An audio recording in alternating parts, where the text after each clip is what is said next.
आढावाच घेतल्याचं दिसतंय, या निमित्त काय नेमकं याचं? नाही, खरं तर आपण सगळ्यांनी पाहिलंय की चिंचवड विधानसभेची निवडणूक काही दिवसावरती आणून घेतलेली आहे.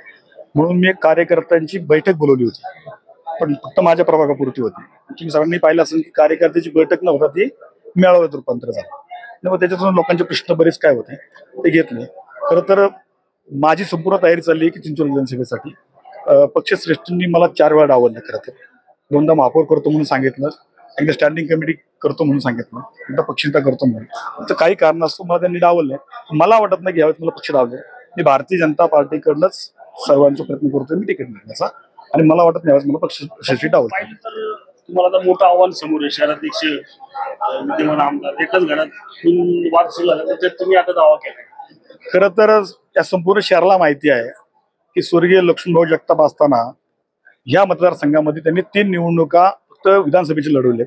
त्या 3ही निवडणुकीसाठी प्रचार फक्त शत्रुघ्न काटे होता. त्यामुळे त्यांच्या